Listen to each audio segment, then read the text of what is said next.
Vous aimez les grasses matinées? Ou vous êtes plutôt du genre à vivre la nuit? Dans tous les cas, rejoignez-moi dans un monde où rêver peut devenir votre pire cauchemar, l'univers de Sleepy Boy. Sleepy Boy est un shonen fantastique et légèrement horrifique écrit par Marika Herzog et édité par Ankama. Paru pour la première fois en France le 19 mai 2023, il est actuellement composé de 2 tomes et pour l'instant on n'a pas d'informations sur la date de sortie du prochain. C'est donc une œuvre récente et très prometteuse.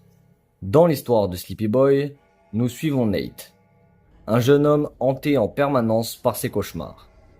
En effet, notre héros a une particularité singulière qui est celle de donner vie à ses cauchemars, ce qui forcément n'est pas un pouvoir cool. Car si à chaque fois qu'il s'endort, ses cauchemars surgissent, il met ses parents ainsi que sa petite sœur en danger.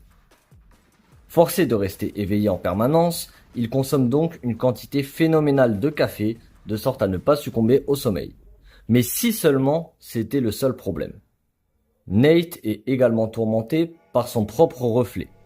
Car à chaque fois qu'il a le malheur de passer devant un miroir ou même n'importe quelle surface dans laquelle il peut voir son reflet, son ombre se met à bouger indépendamment de ses mouvements. Bon, maintenant qu'on a présenté notre protagoniste, on va pouvoir passer à l'histoire. À la suite de l'apparition d'horloges volantes dans le ciel, le monde vit apparaître d'étranges créatures un peu partout sur la planète.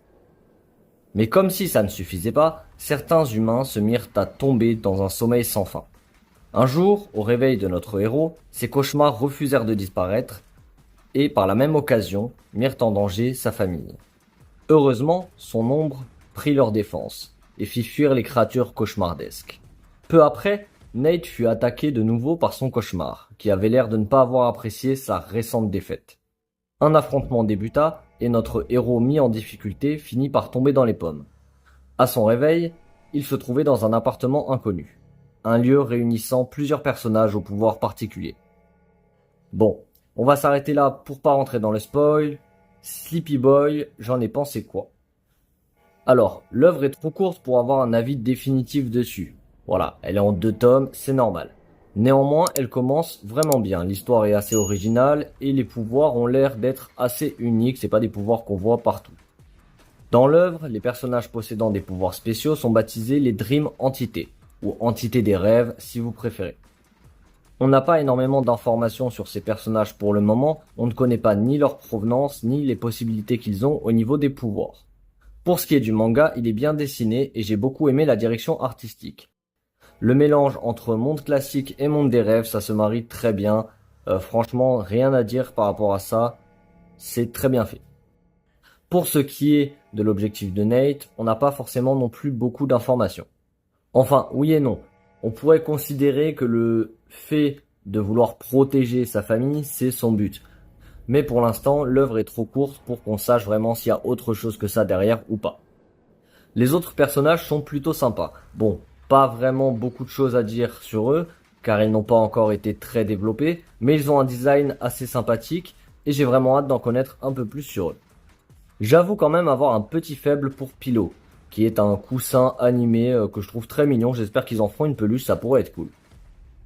Bon, inutile de vous dire que pour l'instant, aucune adaptation animée de prévue, mais bon, en même temps, l'œuvre est encore un peu trop récente, même si pour le coup, avec la DA du manga, ça pourrait être une vraie pépite. Dans tous les cas, pour ceux qui n'ont pas encore lu, il est disponible en physique en librairie et en version digitale sur la plateforme Allscreen.